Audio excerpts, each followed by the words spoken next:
So from seeing and planning quite a lot of weddings, is there anything that you have seen that clients typically overspend on? We had a string quartet, Yep. two violins, one viola and a cello.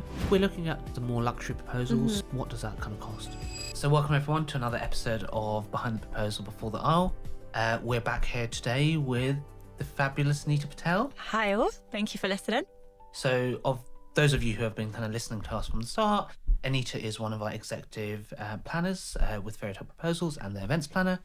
And on today's episode, I think we are talking everything budgets. Yeah, from budgeting for proposals, weddings, through and through it all. Perfect, sounds good. So Anita, where shall we start? I was thinking we start this conversation all around kind of proposals first, Yeah, of course. what the kind of budgets look like, and then we'll pivot into, everything that's wedding related. What do weddings cost? What kind of budgets do you need? Yeah. Even if you have a budget, where do you start? Sound good? Yeah, absolutely. Perfect. So if I kick off then maybe, Anita, and you've probably done hundreds of these now. So when it comes to proposal planning, we get a lot of these kind of questions in terms of how much does it cost? Yeah. We probably get that question at least 5 times a day. I always say this, we've always got our pricing on our website, so it's super transparent. You can go online, you can kind of look at the packages, you can tailor it. But I think, a lot of people just like to reach out, Yeah, of just like to course. speak to you. So when you get that kind of question, where do you start? What do you normally guide our clients with? Yeah, of course. So I think like the first thing I always ask all clients when they ask in terms of budgeting is what is their idea? Because you can never actually sit there and say, this is my budget for a proposal. You can, if you want a public proposal, it will always be slightly on the lower end compared to if you wanted a private intimate proposal. It also depends on whether you want to do a destination, luxury, bespoke. So it always ranges. So I think it's always the first question I always ask is, what have you envisioned your proposal to look like? Because that's so important, because the last thing we want to do is say, oh, we start from X, and then it ends up being like a lot more than what they expect. So it's always best to understand what the client's looking for, and then help them navigate it. Now, we might end up saying it's around £2,000, and they might go, well, my budget's a little bit less. It doesn't mean we can't deliver. It just means we might have to make some certain tweaks, but it's just managing their expectations as well in terms of what we're able to deliver. Agree, and I think it's always a hard one. I think people don't like to talk about money, I feel like, and we get this, I see this a lot. When I get those questions, I normally kind of turn it around and I ask the client, like, what is your budget? But I suppose the issue is whenever we ask that question, the clients always turn around and say, oh, but what does it cost? Yeah. But it's a bit of a chicken and egg, because unless we know what you want, we can't tell you how much it costs. Yeah, absolutely. And I think about this myself as well. Like, I think there's this psychological barrier where people think that if I answer that question, that's where the planner's going to start their pricing. So if someone says, oh, my budget is £2,000, right? That's not necessarily where we're going to start. That just gives us an idea of what you could achieve. Yeah. Right? It's like you say, if someone says their budget is £500, there's no point us suggesting proposals or options with £2,000 plus. Absolutely not. No. We'll start and we'll only offer those which suit their budget. Yeah. But I think there is that psychological barrier with a lot of clients where as a planner, when you ask that question, there's this like natural kind of human reaction to say, oh, don't be the first one to tell the number. I want to keep the ball in my court. Yeah. But actually it's the opposite, because we're here to kind of support you and assist you. So the more we know about what you want and your kind of budget, the more kind of tailored and the most appropriate packages we can put forward. No, absolutely. So do you want to talk around, okay, just generally speaking then, what do proposals kind of start from? Yeah. What's the kind of average price? What can you get for that? Yeah. And then what to kind of, what's the kind of higher end of that? Yeah, of course. So with us at Fairy Tale Proposals, our start base rates are $399. Everything is exclusive of VAT, that's additional, but that's what it's starting off. That's just the base package. On average, if we look at what majority of our proposals cost, they probably cost around 1,000, 1,500 on an average, if I'm looking at some of the most popular packages that we do have. Now, this kind of differs. Like I mentioned, if you want the more private, intimate proposals or the luxury, it's always going to be on the higher end. It's always going to be I would say typically around £800 or more if you want something full private. If you want something public, it's always manageable to do it maybe on a lower end. So it always depends. If we look at some of the public proposals, we do Tower Bridge proposals, which is yes, it's on a quieter side of the bridge, but it's still in the public eye. So you definitely get those couples that don't mind, and they're happy to do the proposal with the public eye. And it's a really nice feeling because you get all the public that are walking past getting to see it. So it's really nice. There is no difference. But then you completely understand that you have those that want the intimate moment, and they want to spend that moment just to themselves, and that's completely understandable, but those are the ones that are slightly more expensive. So even when I'm speaking to clients, it's such an important factor to ask that, because it's easy for them to say, oh, I just want to spend maybe £400 or £500, but I want it private. In those cases we can do that, but sometimes we say to them, you might need, if you've got your own place, we can come and decorate your place for you. If you've got an Airbnb, if you're coming to London, for instance, and you're staying in a hotel, or you've booked your Airbnb, or in any location, in fact, our planners can always come in and decorate your rooms for you, which is also starting from £399. So it's not one of those ones where we will never ever say to you, oh, it's not possible. There's always a possibility with any ideas that you have. It's just we need to try and factor in costings as well, and let you know. And I think one thing we're really good at is we are quite transparent from our brochure. So when majority of our clients reach out, whether that's from WhatsApp, Instagram, or even when we're on the call to them, we always say to them, we'll send across our brochure which has all our pricing on there. So it's very transparent from day one. We're not adding no hidden figures, adding like in there. We're very transparent. If there's something additional that you want, there's an add-on brochure, and that has all the costings on there as well. So I think it's very transparent from day one. It's not one of those ones that we're going to say to you, oh no, if you want a red carpet, this is how much it's going to be, and it's a shock factor. It's never the case. It's early time that we start negotiating pricings, or we start looking and start saying to you that, okay, we need to come back to you, is when you want something a little bit bespoke and luxury. But that's because that holds a whole different process, and that requires a 3-step process before we kind of say what the final output is. Okay, so what we're saying, pricing starts from about £400 plus VAT onwards. If you want something more private, you're looking at on average between £1,500. And then if we're looking at, I suppose, the more luxury proposals, so those which, I think we've recently done one in one of the Sun's suites at the top of the Shard. What does that kind of cost? So those will average around, typically they start around, I would say, 4,000 to 5,000. And that's just because that will include the suite, that will include the whole luxury private service that you're going to get with it. So those are always going to be a lot more, but then you're also getting the luxury decor that comes with it. We had like a whole we had experience with I suppose that one was really interesting actually. We had a string quartet, which was really great. So 2 violins, 1 viola, and a cello. Did I get that right? I think I got that right. So actually the client was coming in from South Africa. Complete surprise proposal. They were here on business, and he had actually told his partner that they had a VIP event that they were attending at the Shard. Of course, all under that disguise. So we took them up to their luxury suite, and I think you took them up, right? I did, yeah. I remember you saying as you were kind of walking up, she actually said to him that, oh babe, we got to stay here one night. Let's try and even stay here one night. And he turned around and he said, oh, we'll see if we can squeeze it and make it happen. Obviously, back of his mind, he already knows. He's ready to get that suite booked. His bags were ready there because he sent an Uber over with his bags earlier that day. So he had kind of packed for her as well secretly. So she had no idea. But if we look at that proposal, so that was one of our kind of more exclusive luxury proposals. So string quartet, floral arrangements, which were all bespoke, over 100 candles. The London suite of the Shangri-La Shard, which is amazing, looks over kind of Tower Bridge, the whole city, the whole river. We also had, I think, a £12,000 bottle of wine, so Chateau Petrus, that was decanted by a sommelier on the day.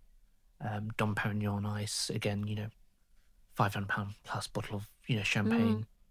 I mean, those proposals, I think that's one extreme, right? So that's I think that would have probably costed around the kind of £20,000 mark, all in all. But yeah, there's a whole range, right? And this is why that question of what is your budget is so important. Um, Absolutely.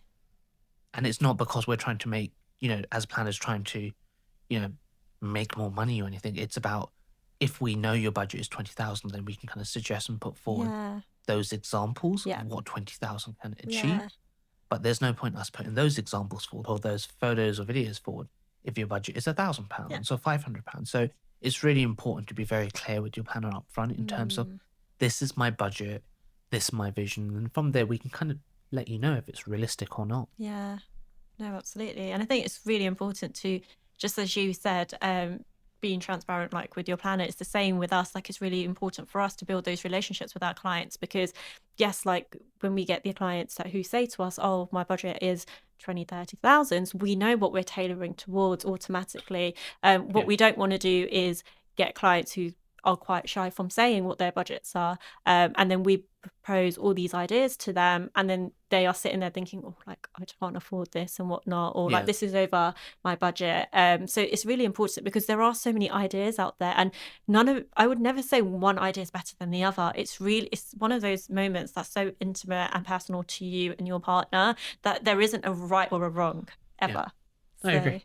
And I think equally, like, we've definitely had clients, we definitely had one client recently who said, I have no budget. Yeah. I think we both know who we're referring to. Yeah. And that in itself is so difficult, because I remember, were we on the call? We were on the call, first call together. Yeah, that's it. We were on a discovery call with the client and going through options, trying to understand what he wanted. He was a CEO of a major company, global billion-dollar company. And he said, I have no budget, unlimited. Really, really difficult. Because at that point in time, and it was learning for me as well, actually, but at that point in time, I said, okay, but what does that actually mean? Does that mean I can look at some of the kind of luxury establishments in London? Your Rosewoods, your Four Seasons, your Peninsulas. And he turned around and said, yes. Great, fantastic. Because he said yes, some of these places, their suites start from £40,000. Yeah. So what it transpired is, as we went through this process, when we put the kind of options forward to him, actually, he didn't want to spend £40,000 a night at the Peninsula for one of the signature suites. His budget was probably half that.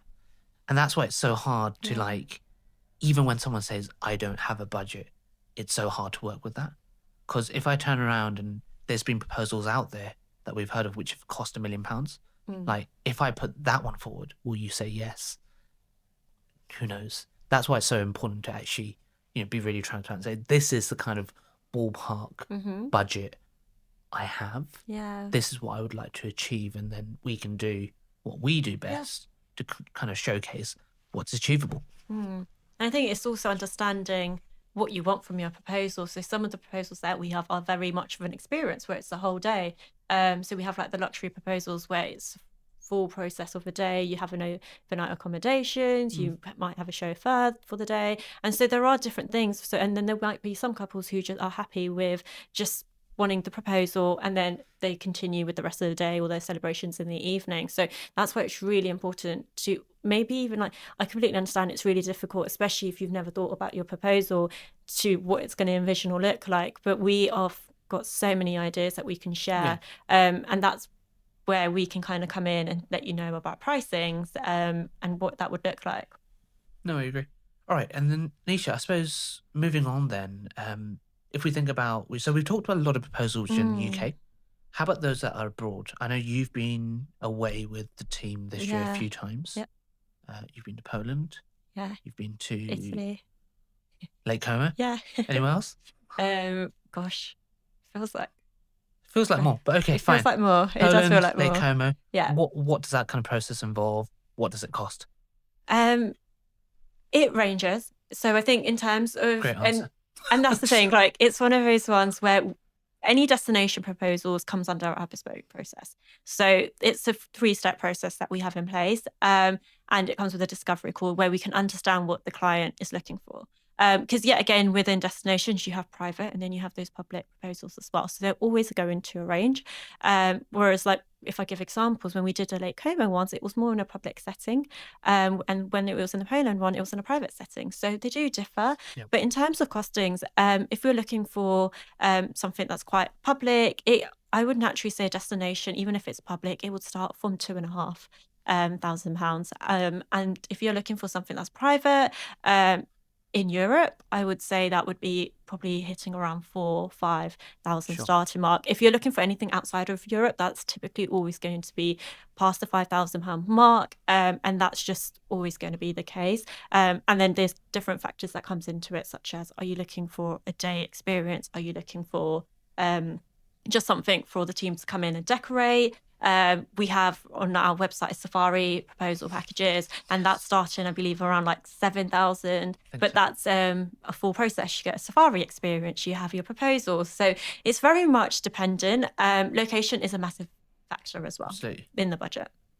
And then, Anita, in terms of the prices you've mentioned, does that, I mean, we should be really clear, I suppose, that typically does not include the couple's travel and the couple's accommodation. Yeah. So those kind of prices. So if we're talking about, with the exception of maybe the safari proposal in Nairobi, Kenya, which does include maybe a night's accommodation, but that won't typically include the couple's travel to get to Nairobi, Kenya. Yeah. And that is something which we can absolutely assist with. Yeah. And we can help kind of navigate and book, but it really depends. Like, do you want to go economy? Do you want to go premium economy? Do you want to layover? Do you not want to layover? So that's where I suppose each couple have that decision to make in terms of how they want to get there. But when they're there, we'll take care of everything.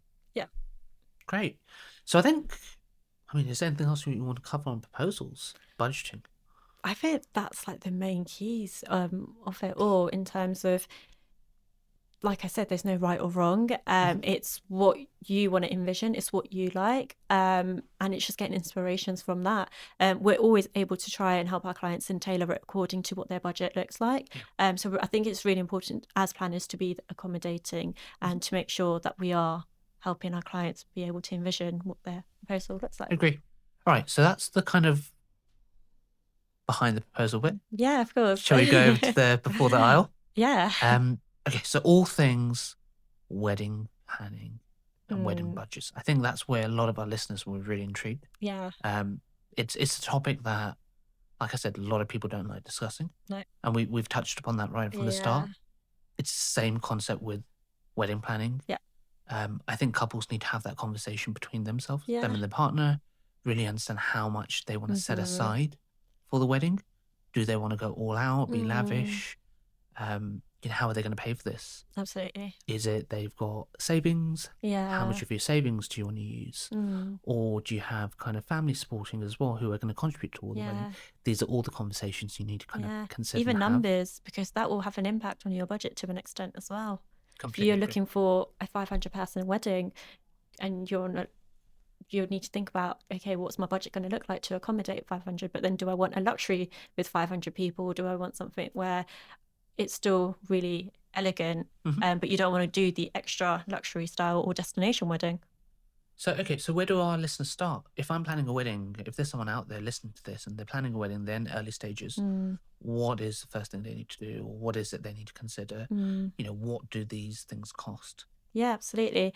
Like you mentioned, the initial stage is always the couple speaking. And if you do have the family support, obviously speaking to your family as well, what does your wedding look like to you? I think that's the most important question to always ask yourself in this process, to you and your partner. How have you envisioned your wedding? Have you looked at just maybe you just want a wedding, or are there any pre-events that you want to take place? Do you want it in London? Do you want it outside London? Do you want it in the UK or outside the UK? All of these are contribution factors to when you're deciding your budget. Numbers are another thing. Majority of people have a rough number in mind in terms of whether they want a big wedding or a small wedding. You don't need to have your guest list completely ready, but it's more of just how many numbers do you think you'll be accommodating, because that will also help us as planners be able to help you navigate where your budget's going. But if we look at weddings overall, 50% of the cost is absorbed by venue hire and F&B typically, and that's a massive chunk. So when you have got your budget already decided and you're thinking about it, you have to think about maybe the styles of venues that you want to go for as well. Like, do you want to go for big luxury manor houses? For instance, we went to a site visit just not long ago. Just yesterday at Yoridge Manor, and their starting dry hire is at 40,000. And so typically for that kind of style wedding, you would need a budget of 100 to 120 as a starting mark to get married there for a one-day event. And then if you want to look for having pre-events or anything a couple of days after or days after, then those are additional things that you need to add to your budget. So, Ricki, overall, in terms of weddings, what would you say average spend in the UK is? So I think if you Google it, Google will generally say for a Western wedding in the UK, it's between kind of 20 or 30,000 pounds. For Asian weddings, that kind of starts from, I'd say, 38, 40,000 pounds plus. I think realistically, with inflation, with things being a little bit more expensive, cost of living, all of that good stuff. I think realistically, Western weddings probably start from probably about, I'd say, 35, 40,000. And then if you're looking for kind of Asian ceremonies, they kind of start from, on average, I'd say probably about 50, 55, 60,000 pounds. That's kind of an average ballpark. Like you said, it all depends on numbers. But that's a kind of average spend, I would say, in the UK. And then if you're looking at luxury affairs where you want to go a bit more, extravagant, you've maybe got more than just over kind of maybe 100 or just over 100, people attending. Those, I think, then start from kind of, I mean, traditionally, you'd probably say about 100,000. But realistically speaking, nowadays, I think you're looking at 120,000, 150,000, and those go north. There's definitely weddings out there which, more kind of what I'd call exhibitions, right? They start from kind of 250,000 upwards. So it really depends on what you have, how many guests, where you're going to have it. There's loads of factors, but those are kind of, I'd say, the kind of higher, the kind of, ballpark numbers. So, Ricki, you got married a few years ago. Right. And in terms of when you came to you planning your wedding with your wife, was there any parts where maybe there were shock factors in terms of, wow, I didn't realize this was a little bit more expensive? How did you even come to like, okay, this is how, but having that conversation? Because there are some couples out there who try and find it a bit difficult to have these conversations going, okay, this is what a wedding will look like, because it is meeting in the middle. Like, you could have one idea, your partner has another idea. So how do you work together in that as well? No, I don't think we had any shock factors per se. Yeah. I mean, in terms of that, me and Charlotte get along really well, so I don't think we had any kind of. No, I think because we're from different backgrounds as well, it was a fusion. Me being Indian and Charlotte being non-Indian, obviously. It was a fusion for us, which was great. And we just had a shared vision of, okay, what are the key things that we want, and we just kind of agreed to have them all. So my wedding cost is 4.5 mil. I'm joking. Everyone's face is in the room. I'm joking. But no shock factors per se. But I think that's because I suppose we work in events, so we both kind of know what things cost, or what things should cost, and what's any shock factor? As you know, I take that back. There were shock factors. Yeah. There were. Oh shit. Just remembered now. Been a while. It's only been a couple of years. But I was going to say, it's not been that long. I know. Okay, so because the wedding was in Koh Samui, which is an island off the coast of Thailand that we've talked about before, the biggest issue we had was actually finding things there. So Koh Samui as an island, I mean, it's not tiny, it's not huge, but to plan a wedding on Koh Samui, especially a wedding which was fusion and had Asian elements, there was a lot that wasn't available on the island itself. So we had to bring that in. So some of the things we had kind of planned for, we knew, like, for example, because we had a mandap wedding as well, which is the Indian kind of traditional wedding, we got the priest, and we found him in Bangkok, and we flew him in for the day or the night. Yeah, I think he came the night before. He stayed there, so we had to pay for his accommodation. He stayed there in the morning. He obviously got ready, prepared everything for the wedding. We had the wedding. He flew back. So of course, bring the priest in from Bangkok. flying him in, accommodation, that cost more. Yeah. We were looking for musicians on the island. I'm sure there are musicians on Koh Samui, but we found our violinist to be in Bangkok Yep. again. Bangkok, Phuket. No, it was Bangkok. And so we had to fly her, and so these were, it's not just accommodation, it's not just having them, but it's their flights as well. So we had to fly her in as well to perform. And again, she came the night before. You don't really want them. You don't want to really be flying anyone in the day of your wedding, just in case there's flights that are delayed, Yeah, of course. cancellations. It's just too risky. So you got to fly them in the night before. We did the same with the door players. Yeah. So this was something we realized actually that we hadn't really thought about it. The way we approached it was, okay, this is the wedding we want. This is the location. Looks amazing. And we just kind of dived into it. We hadn't really thought about the logistics involved. Yeah. And it was only afterwards we realized, okay, the amount of flight tickets we're paying for is ridiculous. So yeah, the door player again, he was based in Bangkok. We had to fly him in. Who else? The DJ. The DJ was in Phuket. He was an Aussie guy, absolute legend. Really cool guy. You can just imagine. We had to fly him in. And it did get to a point where I remember we had a planner as well. And we did ask her certain things like, as part of an Indian traditional wedding, you sometimes have these seats in the throne seats for the bride and groom. Obviously, clearly not on Koh Samui. We asked her, can you source them? And her answer was yes. And she was like, I'd need to fly them in from like Phuket or Bangkok. And then it was getting to a point where me and Charlotte were like, okay, we've got to draw the line here. Like, there's only so many flights and so many things we can fly. So for things like that, we just skipped that. Yeah. So it was just like, okay, we're not paying £2,000 to fly some chairs and, which we're going to use for like a couple of hours and not again, right? Yeah, of course. And no one's going to really see them anyway. Well, you can, but it's like if we're just sat on nice kind of white chairs, not like white plastic chairs, but nice, normal kind of chairs, it's absolutely fine. So that's what we did. So I think in terms of, shock factor, I think now thinking about that was the key one for us. But yeah, we made it happen. So yeah. All worked out in the end. It did. So from seeing and planning quite a lot of weddings, is there anything that you have seen that clients typically overspend on, or they come to you maybe once everything is kind of sorted and maybe through the halfway mark, they've said, I feel like I've really overspent on one part that feels not as important and I kind of want to kind of push it back a little bit? Or have you had clients where they've gone, okay, like this is my budget and I feel like everything that I want is a lot more expensive, like how can we navigate it? I think those conversations will always come up.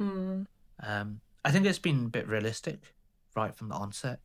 I mean, you do definitely have clients who show you like photos, like a Pinterest board. Yeah. I remember there was one client literally last week that showed me something. And I said, okay, just to have this one element, it was drones in the sky for like a light show. And the picture here that she sent, you might have seen it actually, was from Dubai. I'm like, okay, great, okay, fantastic. Looks amazing. Can we do it? Yes, we can. Let's be realistic in cost. Yeah. So I think we said to him, like, look, just the drones alone, right, with the lighting display, it's going to start from about maybe £5,000. Yeah.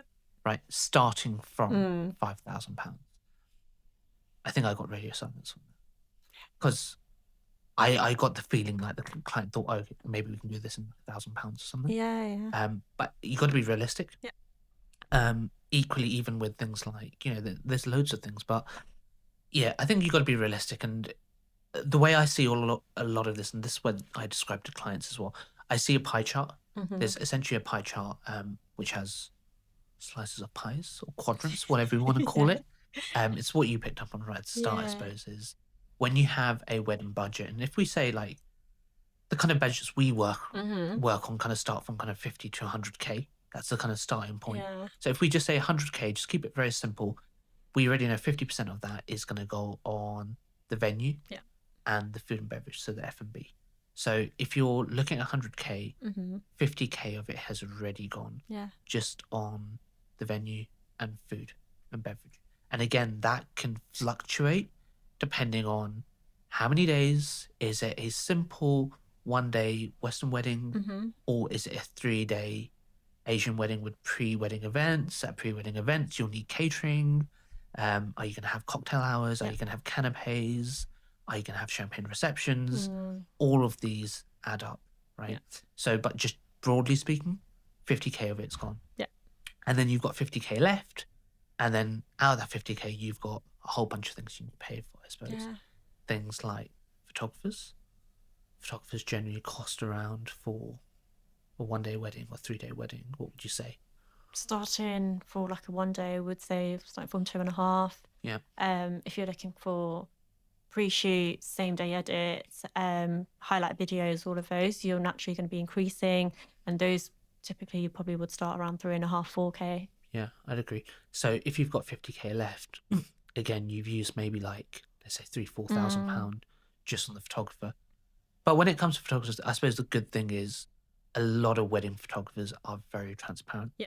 Like you can generally go on their website and you can see what packages they offer, and they will be quite clear in terms of this is my day rates. Yeah. This is what you can get. This is number of hours. If you want additional hours, excuse me.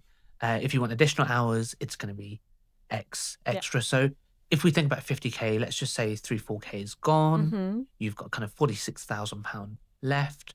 After kind of photography, you've got things like, I suppose, decor, flowers. Yeah. Of course, we know when it comes to florists, some florists will have minimum spends. Yeah. Especially when it comes to weddings. Flowers are very expensive. Yeah. Even if we have some clients say, okay, what if we don't go for all fresh flowers and we go for some with just silks and, faux? Of course, it's a way of kind of managing the budget. But even those, if you want good quality silk flowers, they sometimes cost just as much. Yeah, absolutely. So you could very easily spend, I would say you can easily spend kind of £10,000 just on flowers. Yeah. So if we think about that, so we've gone from kind of where the budget's 46, you've spent kind of £10,000 on like decor flowers. You're now at kind of 36K left. You've still got a lot of things to pay for. Entertainment, DJs, do you know what I mean? Outfits, rings. There's so many elements. Stationery. Wedding cakes. There's so many. So much. I mean, actually, on that point, let's take a segue then. So let's unpick some of those things, just so everyone can get an idea of what things cost. I know we touched on some of those elements already. Like photography, we know kind of starts at £2,500. Yeah. I know you mentioned, I think you said about £4,000-5,000 if it's kind of an Asian wedding Yeah. event. I would probably actually say a little bit more than that, especially if you're going for those photographers, videographers, which are very well known in the industry, and you know that their output is going to be high quality. Like some of those will probably cost £7,500, £10,000. Also depends on how many photographers, videographers you want there on the day. But yeah, if we unpick some of that, so Anita, do you want to talk a bit about what kind of outfits cost? Because I think it's one thing that is overlooked. Yeah. A lot of people, when they think about wedding planning, think about, and yeah, I get it, like 50% of it is your venue and your food and your cakes, but actually outfits these days cost quite a lot. Yeah. If you've got a budget of £100,000 for your wedding, you are probably not going to, you probably have your wedding outfit is probably going to cost quite a bit. Yeah. Do you want to talk through what that kind of costs? So I think like there's two different segments to it. If you've got a Western wedding or an Asian wedding, I think it's a little bit different. For Western weddings, you have typically you go find like a nice beautiful white dress, and those can range from starting from, you can get some if you wanted on a lower range, but if you are looking for something that's an extravagant piece, they'll probably typically start from at least 2.5K, and that's just starting. That doesn't probably include all the accessories and the jewelry. That's all additional costing. If you're looking at an Asian wedding, they typically are a little bit more, so they probably start around like 5K, and that's then a non-designer piece. If you want to go for either Western or Asian designers, you're looking for at least up to 10K, if not more. for those kind of pieces. And then by the time you've put your accessories, but then you've got all your fittings included. Majority of the times with all of these, your fittings are included in this process. So that's always a good benefit, because that's one savings that you most likely will make if you go to majority of these companies. They have that included in it. But then you also have to think about, do you have any pre-events? So do you have any healthy events, mehndi events, any like bridal showers, and all of those things are all included. You need outfits for everything, and that's still included within your wedding budget. If you want to change for your reception in the evening, or for any parties that you're holding, all of those are an outfit that you need. So it's really overlooked, because naturally when you think about, oh, I'm just going to go and get an outfit, you don't actually think about, okay, like how many outfits you need to map out, like, do I want to get changed? Like, we've seen some receptions where the bride wants to change twice because she wants to make an entrance with an outfit, but then when she starts dancing, she wants a different outfit. So all of those are very different. So you really need to think about it carefully. That's true. And it's like we say, it's so overlooked. And actually, now I think of it, I think Charlotte did have about 6 or 7 outfits. Yeah. We did not do the changeover straight after dance. It was none of that. Like, it was not like first dance, runaway, military, like planning to get changed. No, we didn't do any of that. But I think ours were 3 days. So I think she did have probably about 6 or 7 outfits. And if I think about costings as well, I agree. One thing actually we found, especially with the white wedding dress, was, I know you said fittings are normally included, but what generally isn't included is alterations and adjustments. What I mean by that is, I think the dress that Charlotte had initially seen, it was, it had straps, but she didn't want it strapped. She didn't want straps. She wanted it strapless. Yeah. So they had to, obviously, more work's involved to get rid of the straps, to make it look good. Yeah. So I can't remember off the top of my head, but she had to pay extra for that. So whether that's £350, £500 to make all the adjustments. I think one of them, and I still remember this actually, I got told this afterwards, she wanted it to be sparkly. You probably know more about this than I do, and even the people behind the scenes. But there's this extra piece of fabric that goes over it, that's sewn on and stuff, and makes it sparkly. That costs extra. Yeah. So these are the bits that all add up. Yeah. But then at that point, you're basically customizing your outfit. You've seen something and you want to basically make alterations, like you said, but that is slightly making customizations as well. And those are always additional costs. Even with lengas, you might see a lovely red lenga, but then say, actually, I love the style of it, but I do not want it in red. I either want it in white, cream, ivory, pink. There's so many new colors out there in trends at the moment.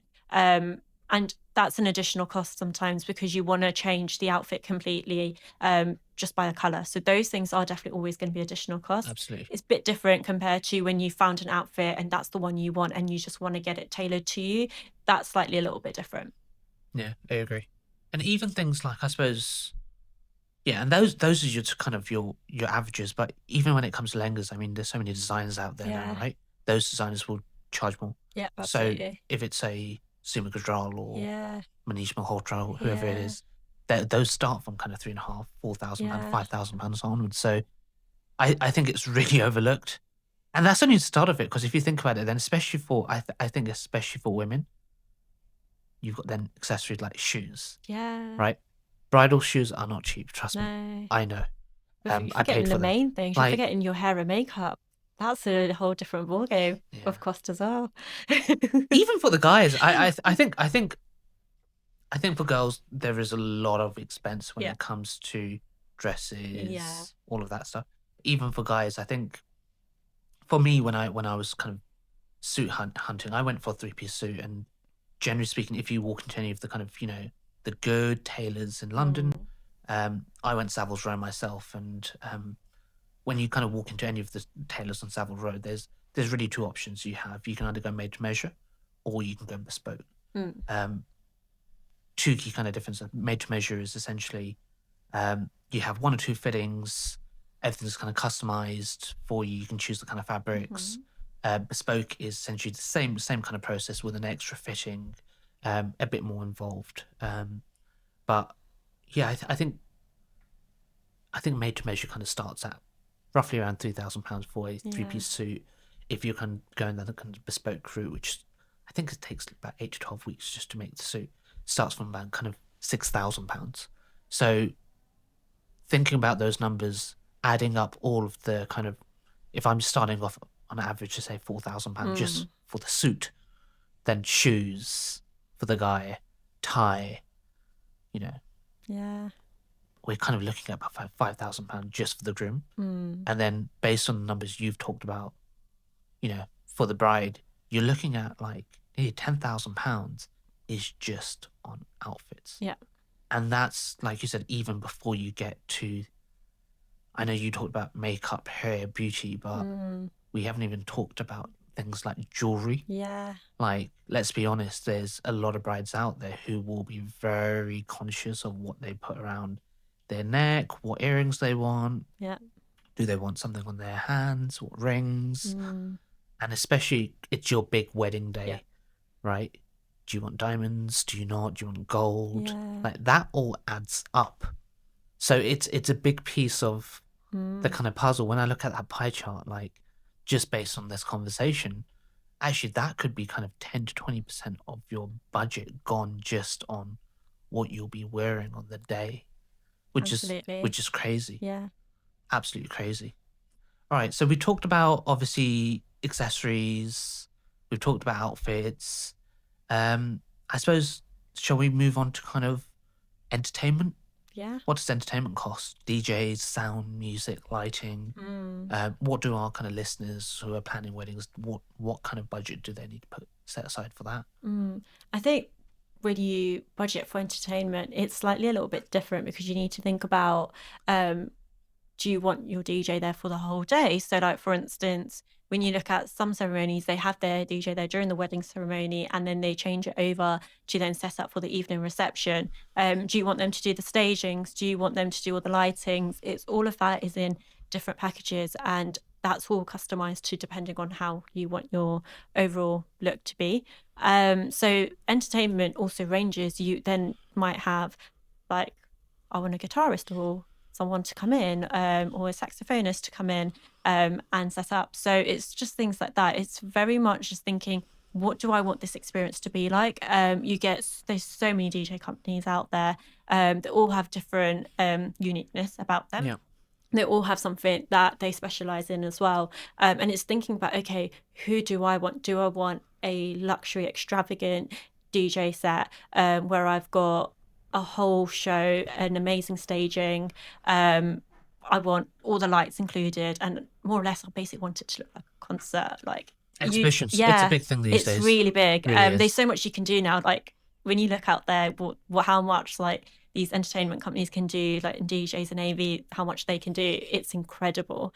But you also need to think about, okay, what's that guest experience? Do you want that to look like? Do you want to make sure that you have so much time to make sure that there's like utilization of the dance floor and all of that? So budgeting for entertainment is something that you have to actually think about carefully, because there are many companies out there. And if there's something that's quite small to you, and it's not, you also get those that are like, okay, I don't want DJs, I just want like a live singer to come in, a band, and someone just to kind of have it in the background, and you want a very formal setting of your reception, for instance. That might be slightly a little bit different. Those kind of sometimes ranges between 3.5, 5K, depending on how long you want them for. If you want them just for a few hours just to come and entertain, that's a whole different ballgame. But then if you're looking for an extravagant whole party, like exhibition style setting, like you said, you might be looking up to like nearly 10K, because by the time you've done your dance floor, you've done your lighting, your AV, and then you've got your DJs. And if you want them for the full day, from like your morning ceremony to the evening, you also need to think about, they need to do the changeover. And that's a big task, from all your decor coming down and them setting up the dance floor. That's a big task in itself. So they're looking to be there with you for over 10 hours. So what would you say is the average? So if someone wants all the kind of lasers, the lighting, the dance floor, the kind of staging, what do you think that kind of average kind of cost of that is for like a 100-person wedding? I would say if you wanted that whole shebang, I would say it would be around I would even say 10's quite small. I would I want think to, so I too. would say 12 and a half, if not 15. And that's starting. I wouldn't even say I agree. I would say that's starting. That's not That's your starting. middle point of Yeah. having it. I think that's the starting. The more you add to it, it'll typically just keep going up. I think it can even hit Agree. up to 20, 25,000. I agree. I don't think there was an upper ceiling. I remember No. when we were looking, we had a 50-person wedding. Yeah. It wasn't huge. It was one of the things that actually we cut back on because Mm. it was going over our so-called budget. But you would probably see like the dance floors these days, you can get them customized with vinyls Yeah. with like your own kind of logo on it or your initials. And Yeah. it's something that we looked into, and to get that kind of vinyl dance floor, I think it was costing like, this was a few years ago, right? So it probably has gone up. I think it was about £1,200 just for the vinyl on the floor. Yeah. Nowadays, I think that's definitely gone up. It's kind of Yeah. £1,500, £2,000 just for the vinyl. So if you think about that, like that adds to the numbers that you've Yeah. just said, right? So yeah, I mean, it varies dramatically, but I agree. Like, if someone said kind of £20,000 Yeah. just for the kind of lighting, DJ, sound, music, that's about right. Yeah. And actually, it reminds me that one other thing we did cut back on, and I'm actually glad we did it. We were going to have this really famous DJ at the wedding. He's really well known. I won't say who it is. We had actually paid the deposit for him as well. Luckily, the deposit wasn't a lot. I think it was like £200. Yeah. And then as we got along the journey, and we kind of started hashing out, how much is it going to cost? I remember this DJ saying to us, "Okay, look, I know it's only a 50-person wedding, Yeah. and bear in mind it's a 50-person wedding. We only need him for the reception in the evening, so it's kind of let's imagine kind of 6 o'clock till kind of midnight. Yeah. So maybe 4 or 5 hours. Let's be honest, round about that, right?" I remember him turning around and saying, "Okay, what I'll need is my fee is like," I think he said something like, "My fee is just £4,000 for me." I was like, "Okay, fine." And he said, "Plus I'll need flights to Coast Me." We were like, "Okay, fine." And then he said, "But they have to be business class." And we're like, "Okay, keep going." And then he said, and that's where like it was like, okay, so this is costing like £10,000 just to have him there. And then this is where like for us it just got too much. He said, "I need a runner as well." And I was like, okay. At that point I'm like, what's a runner? Okay. So essentially he needs another person there with him. Yeah. To go with him. Yeah. That person also needs business class flights. For a tiny 50-person wedding on an island, which is like beach vibes. Like, we're not going for like the full dance floor. We're not going for that whole. It's a very like intimate affair, white sand, beach, tropics, pina coladas. That's the vibe we're going for. We're not going for the boom, boom, boom, lights, lasers, all of that. And I'm like, okay, so you need to fly over. You need business class flights. You need a place to stay. You need food. He did say, "Oh, I need my food room service every day of X amount. I need my runner." He actually said, this is so funny. He's like, "Oh, but I suppose if it helps, the runner can stay in the same room as me. We can have 2 business." Oh, fantastic. So like to have him over, it was, I think when me and Charlotte worked out, it was like £18,000 just to have this DJ. And I was just like, whoa, okay. Yeah. Like that's dramatically different to the £4,000 that we talked Yeah. about like 6 months ago, right? Yeah. Like when I look at those numbers, 16,000 versus 4,000, I'm like, okay, I can probably take a hit of £4,000 once in a lifetime thing. We're not going to get married again, right? It's a lot of money, still £4,000 just for the DJ for a small wedding is a lot of money, right? But it turned out being 16, and actually at the end of the day, we found this. His name is Ben, actually, Aussie guy, Phuket. He does a lot of the parties in Phuket. He was absolutely amazing. He was the most friendliest guy to work with. He was local. He actually spoke to the Conrad where we had the wedding. He hashed out everything for us, like all the AV, the lighting, and everything, and it was a fraction of the cost. It was probably one of the best decisions we made. Yeah. And I was happy to give up that £200 deposit for that. And actually, looking back on it now, actually, I would hands down even recommend to clients, my personal opinion, based on my experience, don't spend that £16,000 on this world-class DJ.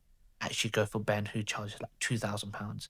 You'll have much better vibes. Yeah. So yeah, I think it's one of those ones as well where if clients want a destination wedding, it's really thinking about, do I really want to hire everyone from here, or do I want to just look at local vendors that are available? Because you have the options for both. sorry. Keep going. You No do. distractions. You do have options for both, and sometimes it is that actually taught me something. You know how you say you get what you pay for? Yeah. Which is genuinely true. I agree with that, with the exception of this DJ experience. I think I got more than I'd paid for, and it was so much better. And actually, if I have a client ever who's saying I need DJ in Thailand, I'd be saying, do not spend £10,000 on a well-known DJ or a company that does music lighting. Instead, we know someone locally. His name's Ben. He's an Aussie guy. He comes with all the vibes. He is the guy you want on your beach wedding. Yeah.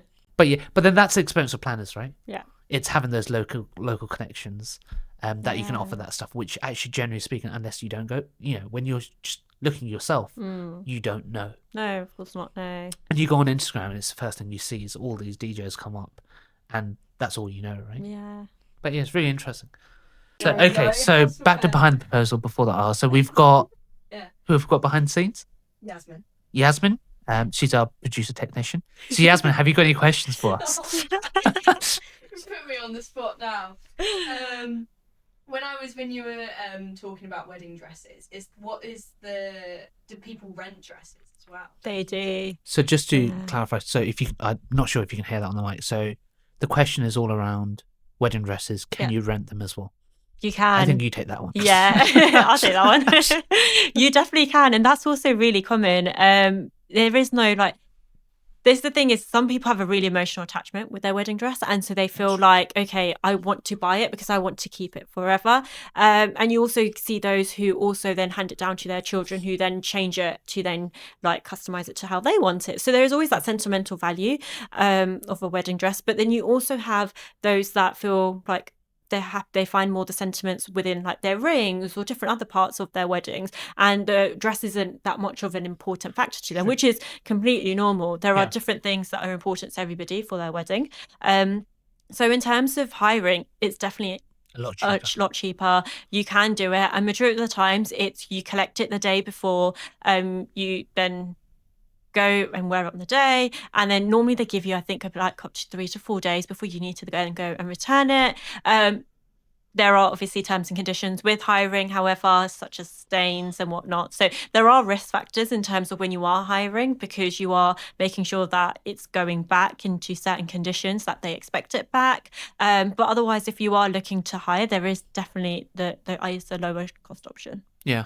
But actually, one of the other things that's overlooked again, and I'm going back to kind of discussions I've had with Charlotte, her Western wedding dress, her white wedding dress. After your big day, you need to clean this thing. Yeah. You kind of want to dry clean it. Yeah. That is not cheap. No, it's not. That is expensive. Yeah. I think the last quote we got just to dry clean that dress was I'm not talking we're not walking into anything luxury. I mean, just something average. I think it was £300 just for the dry cleaning of the dress. I was like, that's crazy. And then Charlotte turned around saying, oh, I've seen something on Instagram or TikTok or something where they dry clean it and then they package it in this nice little packaging so you can keep it nice and clean at home. That costs extra. Yeah. So it's there's costs after the wedding that come up as well, which you don't see. One of the key things, not a key thing actually, I'd say it's something I've seen which I thought really, really interesting. My auntie's done it. She obviously got married a long time ago. There's me thinking you're going to say the years.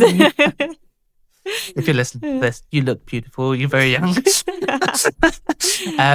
What she's actually done with her wedding dress is really cute. His suit and her wedding dress, she's got it dry cleaned and in hangers, and it's hung in a frame. And then she's got this frame up in her hallway upstairs, which is really quite nice because most of the time one big frame. It was huge. It is pretty. So if you think about the wall, it's hangs on this huge frame. Oh wow! in glass, I presume, or something. Yeah. But it's really cool because normally, I'd say 99% of the time, once you've worn that wedding dress on your wedding, you do not look at it again. No. And you've paid a lot of money for this, Yeah. especially if you brought this thing. It's a lot of money to spend and you never see this thing again. So she's had it like framed and hung. And it's really cute because it's like you can have your like names on it or your date and stuff on it. It's really Yeah. nice and be part of kind of your home decor, Mm. which is a really nice one. But the other thing I was going to mention as well is, and then some people add this into the kind of pie chart that I talked about. Some people don't. But it's like after the wedding, are you going to have a honeymoon? Oh, of course, yeah. Like, does that form part of your wedding Yeah. budget? Or does it not? Or is that a separate budget? Yeah. Like, that's extra cost again. Yeah. And I think like since COVID, there's definitely been these trends where have been a little bit more common where you've seen that not everyone now goes on their honeymoon straight after their wedding. Some people wait a year and do it a year after.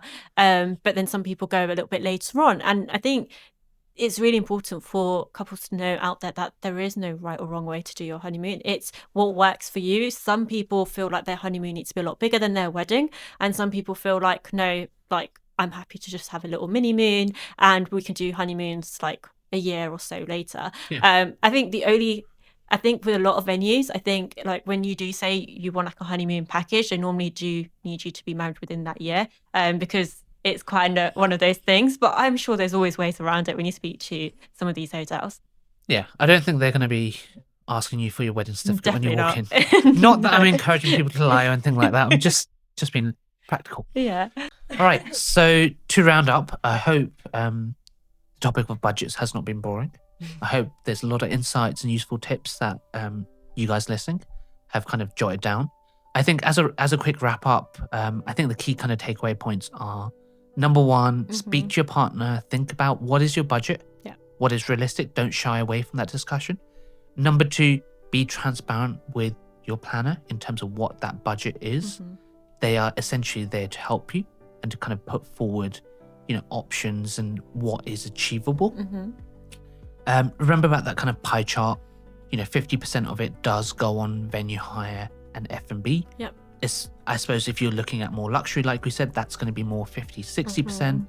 There are other costs involved. We know photography, entertainment, DJ are all those kind of costs that come to mind. But there are other costs that, you need to keep note of. Yeah. Wedding dresses, outfits, we know those can run into kind of tens of thousands of pounds. So yeah, I think that's everything from us. Perfect. Anything else, Anita? No, I think that's everything, and hopefully you found it all really engaging and you're able to plan either your proposal or your wedding, and reach out to us because we're here to help and guide.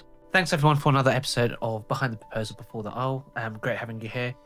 Please remember to like, comment, subscribe, and looking forward to having you here for the next episode.